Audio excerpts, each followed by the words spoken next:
Natl nochipa techilnamiktia tochan. Techilnamiktia kanin tiwalewa. Techilnamiktia timasewaltin.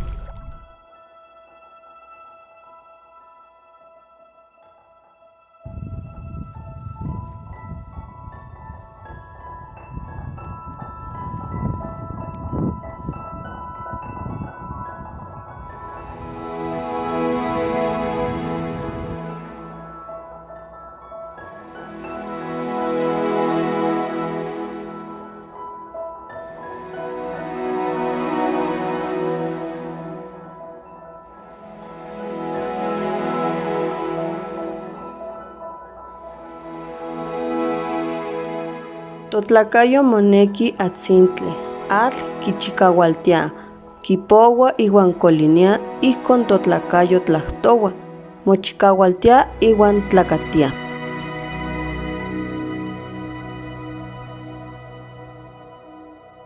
La idea de hoy es seguir todo el río Magdalena, desde donde surge, corriendo, hasta donde termina.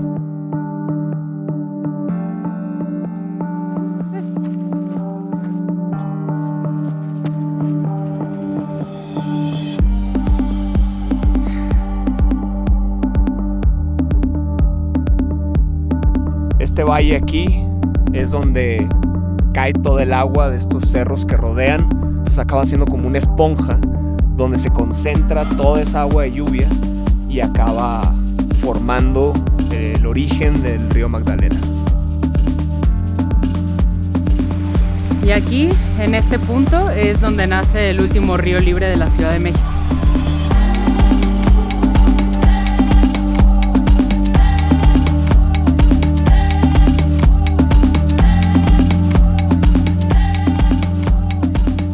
Inatl otechin ne te ye nochtin tlacameh tlen omochantisqueh iwan tlen mochantisqueh.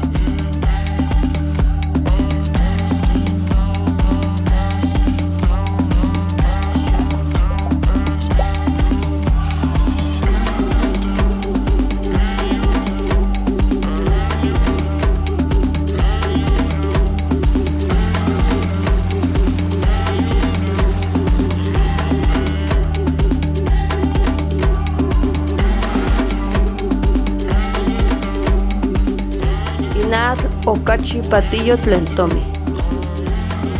Inatl techinamiltiktok san se tikateh tlen tiualeua senka yeyanti altepetl iwan tlen xexeloua san temihtli. Axa inatl kualtis tenechikos uan kualtis timonamikiskeh nouan, mouan iwan touan.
All right, I think we're good to go. All right, thank you all so much for joining us. We just polished off that great film, Follow the H2O, The Last Free River in Mexico City. Really excited to have a bunch of panelists here from around the world. Quick introductions. My name is Cam. I'm Janji's Director of Digital Marketing. I want to kick it off and introduce our panelists. Eme, do you want to go first? Sure. My name is Manuel Morato, but most people call me Eme, one of the founding members of Aire Libre and proudly participated in the film you just watched. Hi, my name is Saide. I'm calling from Valle de Bravo in Mexico, and I'm currently a local guide for Aire Libre in Mexico City. And I'm Enrique Lomnitz. I'm in a town south of Mexico City called Tepoztlan, and I work with rainwater harvesting and have been working with Janji getting water access to very remote indigenous communities in different parts of Mexico. Great. Actually, Emma, can you give us a quick rundown on what Aire Libre is for those who don't know? Of course. Well, Aire Libre is started out as a passion project in which we sought to tell stories through running, interesting stories that were important to us. And then it evolved to a company that actually tries to take groups of people around different places in the world to discover places by running, to go deep into the intimate culture, to actually get to have a very personal experience with the places we visit, but most of the time through running and now also through hiking. Great. So let's dig into the meat of the film. I think it's pretty hard to watch and not be inspired, but I'd love to hear from the concept creation and hear a little bit of background about what inspired the project, how you went about planning the route and planning the full experience. Of course. So I have to start by saying that those hills and forests that you watched in the video, they are our backyard. These are the places that we usually go running in around the city. And the pandemic basically made us double down on that with all the lockdowns, and by being inside so much, it only made us want to go out so much more. So and that also combined with the fact that all these forests around Mexico City are actually one of the most important sources of water for the city. We read this report by Greenpeace recently that this Gran Bosque de Agua, this great forest, is actually the source of around 75% of the water we use in Mexico City. And we can also see that a water crisis is coming, that the forest is being rapidly deteriorated, actually at the pace of around 11 football fields per day, according to this report.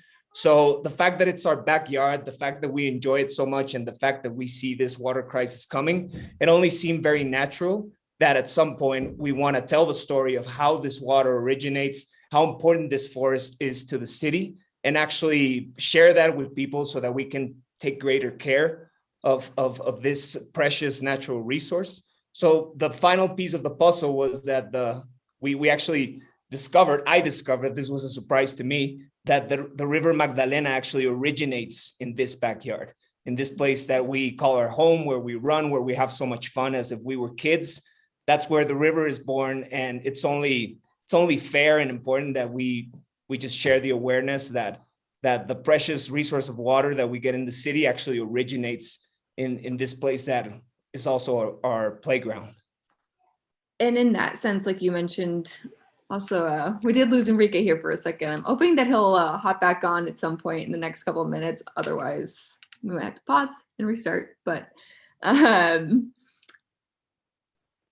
was just going to say, yeah. So in terms of the River Magdalena, you said that like you weren't entirely certain before starting on the excursion, like where precisely the water was coming from. Can you touch base on like how much you knew about the water source prior to doing some research, the research process in general, how easy it was to figure out the route itself too? Of course. Yes, to me, it was kind of a mystery. I know the river personally. I've been to that area called Los Dinamos many times, but I didn't actually know that the place where the river originates is actually a valley that I've run on like for many times, that I've walked around the area many times before. I didn't realize that is actually the famous sponge that we mentioned in the video, because it's a basin where all the water from the surrounding hills collects there. And you can't really realize when you see it, when you walk on it, you actually realize that it's all this water is stored there. And so it was a surprise to me to know that was actually the place where the river originates. The other surprise was that as we started running the river as it goes downhill, which was actually nice because it's good to have gravity on our side for a change. We're usually running up hills, but this was a nice downhill run, and also how scenic it is. Like it's hard to believe that a city of millions of people is just on the other side of the hill, and you're in this pristine place that has all these like nice little blue and green bottles of the river collecting there and actually gathering strength. I could not stop thinking about how this natural gem of a river valley lies so close to a metropolis with so many people and with so much chaos and all the reputation that we have in CDMX. So I just found it to be such an amazing experience to discover this amazing place so close to this huge city, right? Right. Yeah. Yeah, close enough to run, although 45 kilometers isn't super close for most people to run. So kudos to you for tackling that whole distance. Luckily, it was downhill. Yeah, as you mentioned, that's a good point. Great. I mean, Saide, I'd love to hear a little bit from you about something that is going to stay with you from the journey, what inspired you to take part as well, and your full experience. Yes, thank you. Well, actually, I used to had like a connection with this place because, as Emma says, it's kind of like our backyard. You know, I'm nearly every weekend or even in weekdays, and especially during pandemic, I go to these places regularly. But in this time, this place became kind of like a sacred space for me, because what I started understanding is that in these trails lives, and these trails hold all the wisdom and all of the origins of our city. Like literally, we there's 3 cities that currently are living because of this bosque de agua. It's not only Mexico City, but also Toluca and also Cuernavaca. So it's the origin for a lot of life. So for me, going back to these trails that hold all the wisdom, I think it's like going back to a place where we can find what we need to empower our communities. And while we ran there and experienced this space, I started to understand that we really need to come back to these places. We need to come back to our playgrounds, fall in love with them, and start taking action so we don't lose what still remains of our life. Because even if it's the last free river, it's not that much of what it should be. Yeah. And it's not what it should be because we are not paying enough attention to this issue. Yeah, I mean, it's really interesting that you both are like familiar with the area and also have experienced, water scarcity issues in the city. But I'm sure that most people, if you asked, wouldn't be as familiar and wouldn't have that knowledge base to pull from. So really powerful to be able to shed light on it and to hopefully gain more awareness in that front. Can you also speak to the poem that was actually in the film? And so for those of you who don't know, Saide was actually the author of the poem, and would love to hear about the writing process, when you wrote it, and why you decided it would be great to have in the film itself. Yeah, well, what actually, when we were doing like all the planning of how the video was going to go, Chris always asked, he asked us if we wanted to like add something, like something that came deep within us. And what really inspired me to write this is that I think we need to recognize more and more that the nature that inhabits us, inside us, also is the same one that is around us. Is the same, and this nature, has a wisdom that moves it, and is something that you and I and every living being shares. Right. And I believe that now, more than ever, we need to go back to everything that reminds us that we are the same, that we are not apart, that we are always communicated, and that I cannot hurt you without hurting me. And And that's what this big bosque de agua teaches me, that if I respect the forest, if I treat it with love, with kindness, I'm going to get the same. But it's I think it's something that we need to remember, and that's what I wanted to bring with these words. Right. And then can you speak to the language? As I have read, it's in Nahuatl, the language. Can you tell us a little bit about that and why you wanted it to be spoken in Nahuatl? Well, I think that in Mexico, one of the big issues is that we have a big distance from our origins, from our mother cultures. It's known that pre-Hispanic cultures had a deep contact with the land, with the water, with the wisdom of the nature. And even now, this great forest in which we were running is still inhabited and protected by natives who care for it because they understand its importance, not because of some like economical issue, but because they truly have a relationship with it. And sadly, they don't have the political voice, which I think they should have. And we don't recognize their work as much as I think we should. And it is important, I think, to listen for us, to listen again to our mother language, to go back to our roots and to the places in which life began, and let this speak. And I think that the more we distance ourselves from these spaces, the less we have the need to care for them, because we see them only as production spaces, or we don't see them at all because we don't go nearby, or we just see them in pictures. And if you don't see something, how are you going to ever care for it? Mm-hmm. Yeah, I mean, it seems like marrying the themes of a poem with the language is like it's a no-brainer based on the fact that the Nahuatl language represents something that is more representative of the earth, of water, of connecting to your elements, and I'm really glad that you decided to include it. And then I actually want to ask both Emma and Sade, what does the last free river mean to you?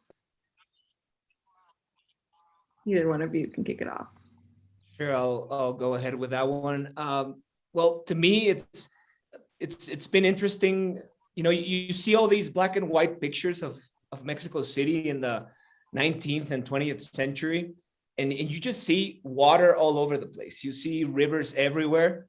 And nowadays, what's left of those rivers, it's just the name of the streets. They've been covered in asphalt and in cement, and you just see the names like Viaducto Río La Piedad and Río Tacubaya and Río Mixcoac, and all the rivers that once were and are no longer there.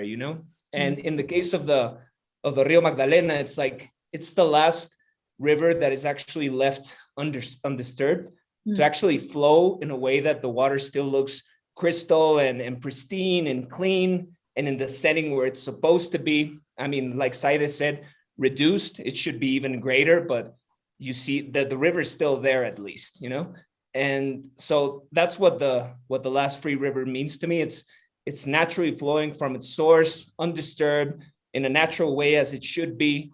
And it's the last one. It's like a warning. Like if we don't take care of this last one, who knows what's going to happen? Everything's going to be left underground under all that concrete jungle. So to me, it's a warning. We should take care of it, and we should realize how precious it is. Sure. Yes, and I also think it is a warning. It's like, for me, it's the last call to take action. It's the last call, so we start to look for ways on how to change this narrative we've been told about how we should relate with nature. Like I've heard so many times people saying that we should care about water because in a few years we will have no water left.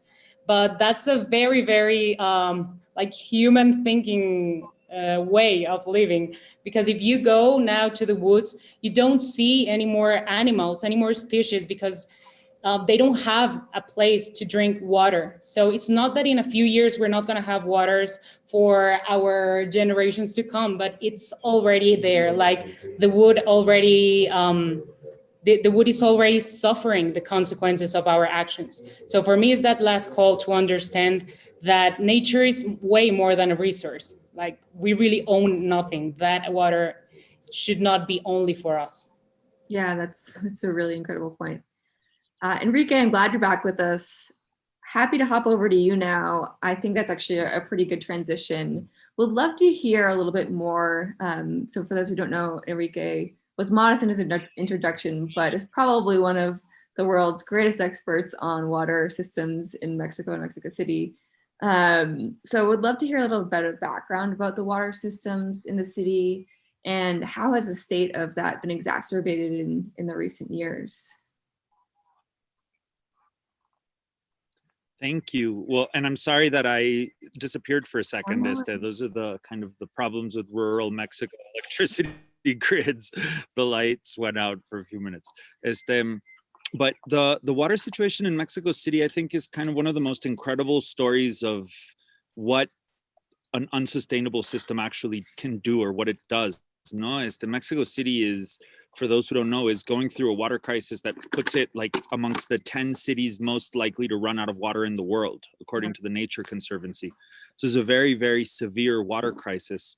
And it's a very incredible story because Mexico City was founded in the middle of a giant lake.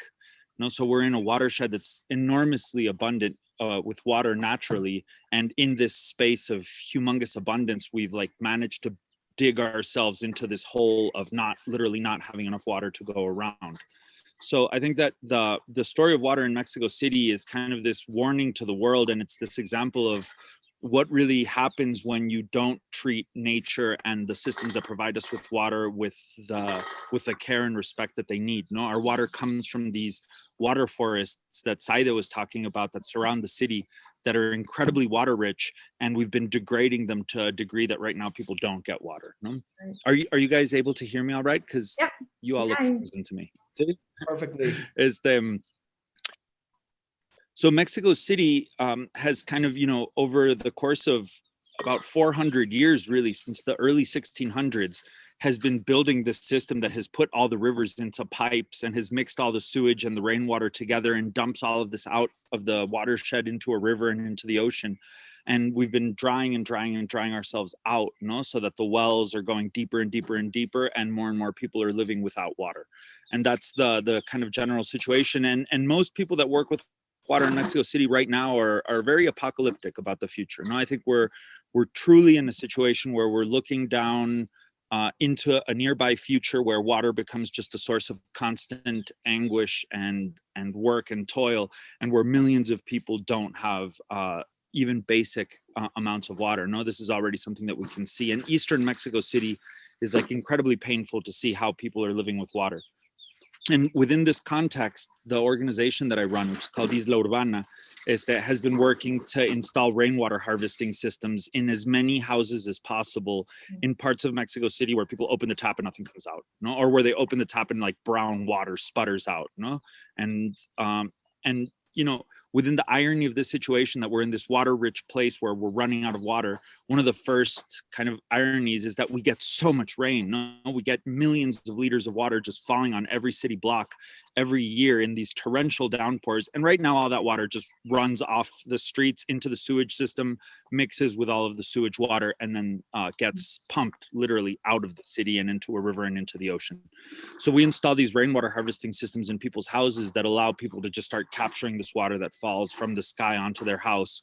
It allows them to treat and store that water and use it just to increase their own water supply, but to do it in a way that really starts placing them on the side of the solution and not on the side of the problem anymore. And we're all about autonomy. We're all about these communities that have been chronically and forever underserved by the government, that have always been on the bad end of the stick in terms of infrastructure, that are used to living in these situations of constant lack, and scarcity, and to kind of put into their own hands the tools that they need to be able to harvest water directly from nature. Even in the most densely settled parts of Mexico City, you can harvest abundant water directly from nature with no intermediaries. And to me, that's like a form of autonomy that's incredibly empowering, you know? So we work to help communities just establish their own capacity to self-supply with water, to do it sustainably, to do it in a way that's breaking the paradigms of how we relate with water, that builds like very, very deep water culture and appreciation, because there's nothing like harvesting your own water to start really valuing and taking care of it, and to do it to try and address some of the like deep and gross inequity in the system, where some people have as much water as they could possibly want, and millions of other people every day are just struggling to like make ends meet in terms of water, you know? So we install rainwater harvesting systems, and we've been working with Janji for a little over a year now, and we've been doing these really cool projects installing rainwater harvesting systems in like very specific communities that are very, very water stressed and are also just fascinating and really interesting places. Can you give us an example of a community that you worked with recently and the impact that the water systems or the rainwater systems have had? Yeah, for sure. And we've been very active throughout Mexico right now, because as the water crisis is getting worse, you know, like the demand for solutions is growing. And the case that I think is most to point here is that, considering this alliance, is a set of rainwater harvesting systems we just installed in the Tarahumara Mountains in Chihuahua. And as I think several people here know, the Tarahumara are this culture in northwestern Mexico. They're a pure indigenous group. They're very isolated and remote in the Sierra of Chihuahua, and they're famous because they run, no? And they run a lot. And you know, I had never been. We've been working with the Tarahumara for a couple of years now, like Isla Urbana, installing rainwater harvesting systems, but I personally hadn't gone there. It's been mostly one of my partners that's been working there. And you know, I knew that the Tarahumara run, but I didn't know like what it's like when you're actually there. And it was just astonishing. You know, like we arrived in this village,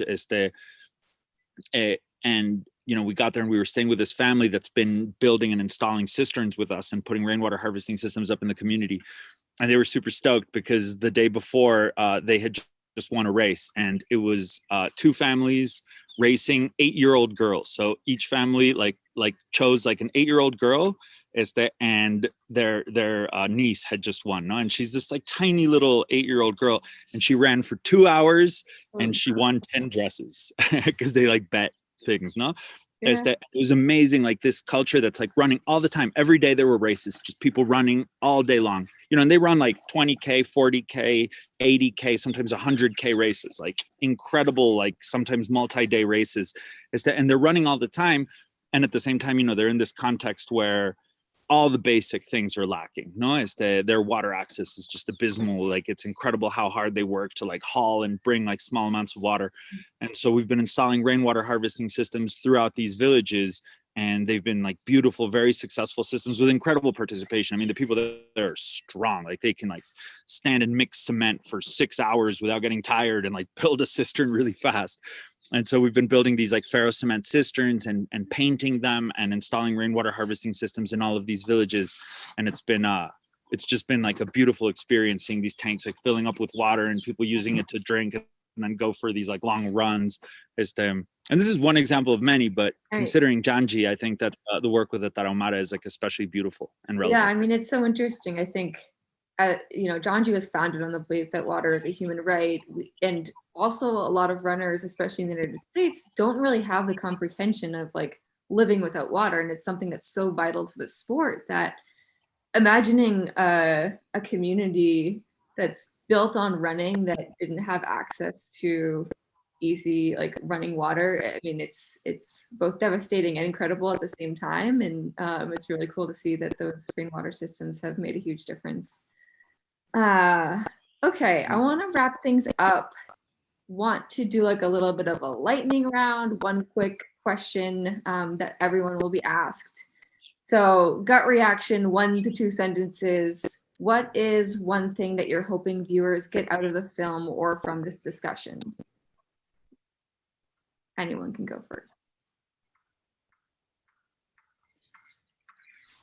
Okay, I'll go then.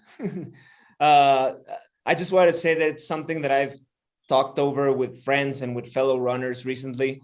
Sometimes we're tempted to think as modern humans that we open the tap and magically water comes from somewhere, but we don't know what that somewhere is. So with this, we're just hoping that people will go out and explore and see where their water comes from, that it's not magic. It's actually a very delicate natural balance that creates water so that we can drink it and use it. And just to start viewing it as a precious resource, as something that is not infinite, as something that we should understand more deeply in order to take care of it. Because as always, it starts with individual action, but that eventually leads to collective, tangible results if we start by changing our habits ourselves in an individual level. Yes, I would also like for people to fall in love with these places and to wake up their curiosity. Like as Emma says, it's not magic, it comes from somewhere. And if we start looking for the places where it comes, the cost of just having tap water running freely in our apartments, I hope it will make us start asking the right questions to the right people, because this is a very, very big problematic, and it will only change if we really start demanding action, and yes, and empower ourselves as communities. Great. I think also